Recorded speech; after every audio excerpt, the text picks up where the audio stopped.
All right, let's talk about it. Let's talk about that tiny little computer on your wrist and the massive amount of space it's taking up in your soul. So let me just start with a little pointed truth here. You bought that shiny new wearable because you wanted to feel more in control of your well-being, right? To kind of optimize your performance. But what if the only thing it's really optimizing is your tendency to worry? What if it's not actually a health tracker, but a $400 anxiety tracker? Oh, you know this exact moment. Come on. You spring out of bed, the sun is shining, you feel like $1,000,000. And then you glance at your wrist, you see a sleep score that looks more like a bad grade on a pop quiz. And boom, suddenly everything is terrible, your neck is stiff, you're pretty sure you're getting sick, and the whole day just feels ruined. This isn't just you, by the way. This is a real thing. And it actually has a name. It's called orthosomnia. It's a clinically recognized condition where this quest for perfect, data-approved sleep becomes so obsessive that it actually ruins your sleep. Think about that. We have somehow managed to get performance anxiety about being unconscious. A true modern marvel. So how in the world did we get here? How did we willingly strap a tiny little anxiety coach to our bodies 24/7?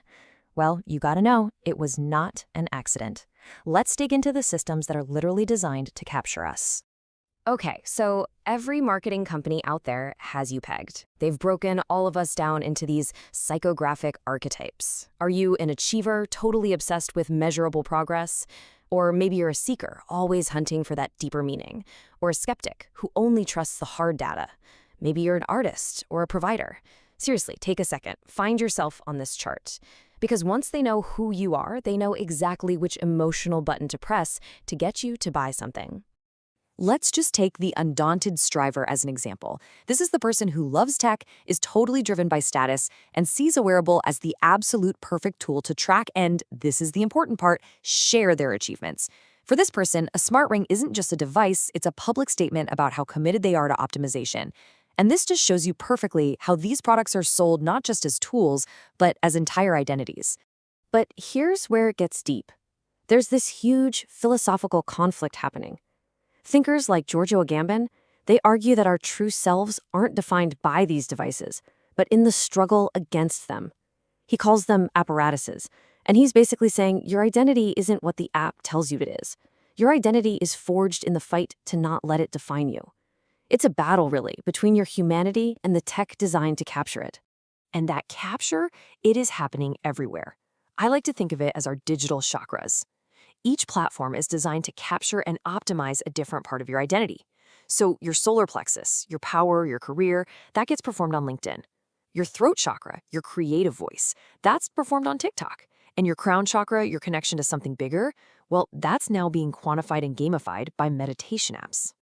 So here's the trap. This is the really crucial point.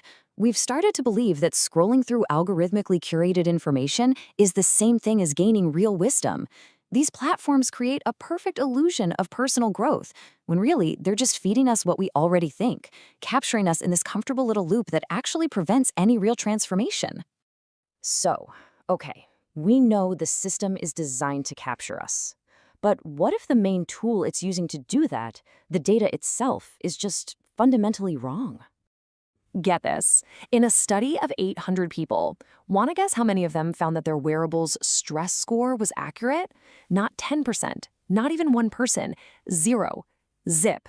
The data, that little number that might be ruining your day, had literally no correlation with people's actual, real, lived experience of stress.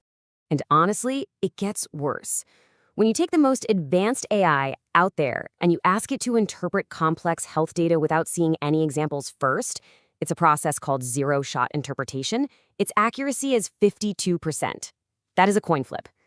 This is the objective technology we are outsourcing our self-awareness to. It is literally just guessing. So this really brings us to the core question of this whole thing. And I want you to really, truly ask yourself this. When there's a conflict between what the device says and what you feel, which authority do you listen to?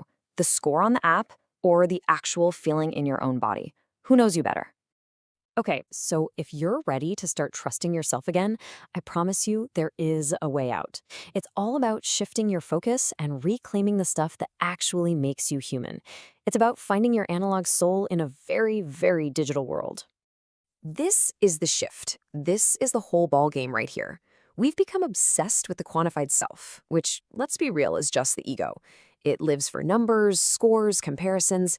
But our true self, that's the qualitative self. That's the soul. It doesn't live in a spreadsheet, it lives a story. It doesn't ask, what does the data say? It asks, how does this feel? And there's a name for this whole movement. It's called analog wellness. And it's just the simple, kind of revolutionary act of pushing back against this constant demand for tracking and connectivity. It's about choosing to be present over performing and choosing peace over a bunch of data points. This right here is the antidote to the anxiety of our age. Forget FOMO, the fear of missing out. The new goal is ROMO, the relief of missing out. This is your permission slip. Permission to not optimize every single second. Permission to not chase every trend. Permission to just be human, not a human-shaped collection of data. You know, in a world that is completely obsessed with productivity hacks and optimization, the most radical, the most confident, the most powerful thing you can do is choose not to play the game. Because the ultimate flex is not optimizing your life, it's simply living it. So, I want to leave you with this one final thought. We get so lost in the data that we completely forget its purpose. The numbers are meaningless without a human story attached to them. If this touched your heart, please subscribe, like, and share it with your family. Save this for more meaningful content ahead.